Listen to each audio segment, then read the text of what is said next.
le Maroc il est qualifié pour la Coupe du Monde, je suis content. Voilà, il faut lui dire ça, on peut y aller. Salut à tous, c'est Omar de Frandroid. De plus en plus de téléphones profitent d'un écran au ratio 18/9, mais cette mode n'est pas réservée qu'aux appareils haut de gamme. C'est ce qu'a voulu prouver Wiko avec sa série View, et le Wiko View Prime est le téléphone le plus intéressant de cette famille, et c'est de lui dont nous allons parler aujourd'hui. C'est parti!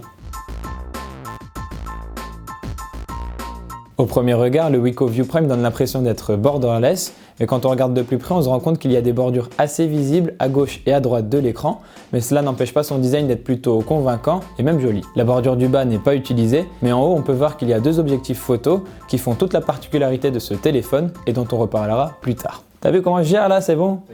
Une fois que je suis lancé, une fois que les prélistes sont faites, j'ai perdu mon micro je crois. Non, ça va. Le dos en aluminium est tout aussi élégant et abrite un appareil photo bien centré qui dépasse légèrement en relief. Juste en dessous, on trouve le lecteur d'empreintes. La prise en main est plutôt confortable, il n'y a rien de vraiment particulier à redire là-dessus, mais pensez quand même à prendre une coque de protection car des égratignures, des sortes de griffures peuvent vite apparaître sur le dos de l'appareil. Contrairement à certains haut de gamme, le Wiko View Prime n'a pas sacrifié sa prise jack. Certains regretteront que le téléphone ne dispose pas d'un port USB-C et reste sur du micro USB.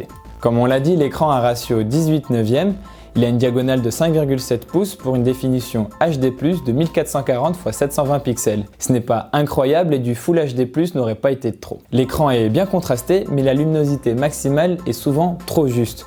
Sous les rayons ardents du soleil, vous devrez sans doute plisser les yeux pour voir ce qui est affiché à l'écran. En plus de cela, la température des couleurs est trop froide et les angles de vision ne sont vraiment pas top. Autrement dit, l'écran conviendra à la majorité des usages, mais si vous voulez voir vos photos et vos vidéos avec une belle qualité, ce n'est sans doute pas celui qui conviendra le mieux. Le Wiko View Prime tourne sous Android 7.1.2 Nougat. L'interface constructeur reste assez sobre et discrète. On observe quand même quelques latences par-ci par-là qui ne sont pas tout à fait rassurantes, mais dans l'ensemble, l'expérience utilisateur est plutôt correcte. En activant les Smart Action dans les paramètres du téléphone, on peut profiter de certains raccourcis comme le double tap qui permet de réveiller l'écran en tapotant 2 fois dessus. Il y a aussi une application qui s'appelle Verrouillage qui permet de sécuriser l'accès à d'autres applications avec un code ou un schéma. L'espace de stockage interne est de 64 Go, mais on peut utiliser une micro SD. Notez aussi qu'on peut utiliser le Wiko View Prime avec 2 nano SIM. En ce qui concerne la photo, le View Prime dispose d'un capteur de 16 mégapixels. On apprécie le rendu des couleurs belles et bien nuancées. En ce qui concerne la netteté, c'est un petit peu dommage. Les images manquent légèrement de finesse dans les détails et sont parfois trop floues. Rien de catastrophique, mais les limites de l'appareil photo se font quand même ressentir. En faible luminosité, ces défauts se font encore plus ressentir. Il y a beaucoup de bruit sur les photos, tandis que le rendu des couleurs est moyen, mais pas mauvais. Pour les selfies, le smartphone bénéficie d'un double capteur en façade de 20 et 8 mégapixels. Le premier capteur permet de faire des selfies classiques à la qualité correcte, mais loin d'être incroyable.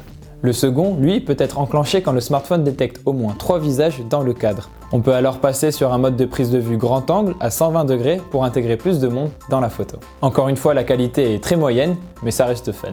Avec un Snapdragon 435 et 4 Go de RAM, le View Prime fait jeu égal avec ses concurrents directs en termes de performance et ne fait pas du tout tâche dans cette gamme de prix. Dans l'ensemble, ça reste assez modeste, mais le smartphone conviendra à la majorité des usages. Sur les jeux les plus gourmands, le nombre d'images affichées par seconde est satisfaisant et en plus le tout est assez stable, mais on sent quand même que les temps de chargement sont un peu trop longs. Côté autonomie, le View Prime embarque une batterie de 3000 mAh.